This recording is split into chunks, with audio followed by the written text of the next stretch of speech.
and there is no more time for sleep. Charlotte Corday, awake and stand, take the dagger in your hand. Come on, Corday, do your deed. Soon you'll get all the sleep you need.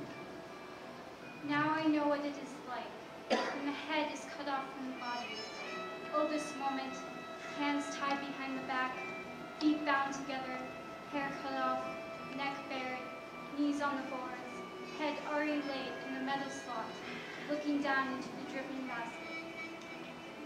The sound of the blade rises, and from its slanting edge the blood still drops, and then the downward slide to split us in two.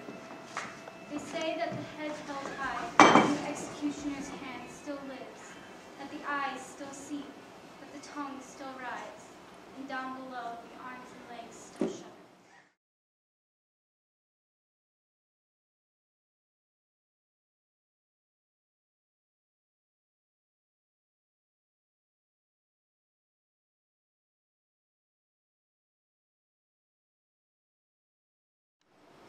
See how she smiles. How her teeth shine. How she shakes her auburn hair aside. Marat, forget the rest. There's nothing else beyond the bone. Look. Look. But breast naked under the thin cloth, and perhaps she carries a knife to intensify the love play. Who is at the door? A maiden from the rural desert of a convent. Imagine those pure girls lying on hard floors and rough shifts. Imagine them lying there with moist thighs and breasts, dreaming of those who control life in the outside world. And then she was tired of her isolation and wanted to be part of the revolution. And what's the point of a revolution without general copulation? What's the point of a revolution without general copulation? What's the point of a revolution without And what's the point of a revolution without general copulation? What's the point of a revolution without general copulation? As I lay in the Bastille for 13 long years, I learned that this is a world of bodies. Each body alone and racked with its own unrest, each body pulsing with a terrible power. In that loneliness, in that stone sea, I heard lips whispering continuously, and felt in the palms of my hands and in my skin, touching and stroking, shut behind 13 bolted doors. My feet fed. I dreamed only of the orifices of the body, which they have put there so one may hook and twine oneself. Continuously, I dreamed of this dream, and it was a dream of the most savage, jealous, and cruelest imagining. Marat, these cells of the inner self are worse than the deepest stone dungeons. And as long as they are locked, all your revolution remains a prison mutiny to be put down by corrupted fellow prisoners. What's the point of a revolution without general copulation? What's the point of a revolution without general copulation? What's the point of a revolution without general copulation?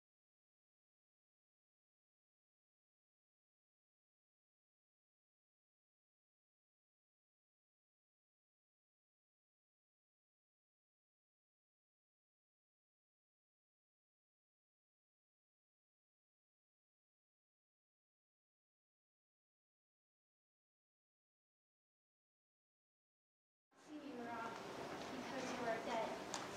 Ah! Take this down! Saturday, July 13th, 1793. A call to the people of France!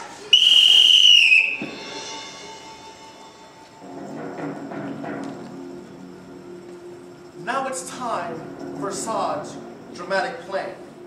To interrupt this climax, so this man can hear and gasp his last breath, and how the world will go on after his death. With musical history, we'll bring him up to date. From 1793 to 1808. Our enemies fall. We're beheading them all. 1793! Executed in the same old way. Robespierre has been 1794! Now the spring comes July. Old Robespierre has died. 3 rebellions a year. 1784! Malcontents all have been taught their lesson by guillotine. There's a shortage of wheat. 1796! Austria cracks and then she surrenders to our men. 15 glorious years! 15 glorious years! Years of peace, years of war, each year greater than the year before. We're all marching on! What brave soldiers we've got. 1797! Generals boldly take power in Paris for the people's sake. Egypt's beaten down flat. 1798! Cheering mass victory, Even though we lose our fleet. Bonaparte comes back. Gives up 1799! He's the man, brave and true. Long life for you. Europe's free of her chains. 1801! Remains. But we want wars to cease, so there's 14 months of peace. 15 glorious years! 15 glorious years! Years of peace, years of war, each year greater than the year before. We're all marching on! England must be insane. 1803! Again. So we march off to war. Bonaparte is our emperor. 1804! Let's lose our fleet. But he shot up his feet. We're on top. Yes, we are. And we've been on top of God. Now the Russians retreat. 1806! 1807! All the world bends its knee to Napoleon and his family. Fatherland and unsafe.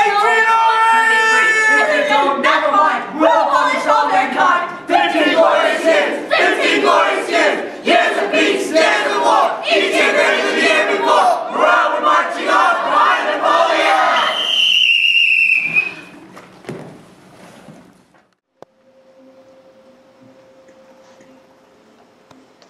Enlightened ladies, pious gentlemen, let us close the history books and then return to 1808, the present day.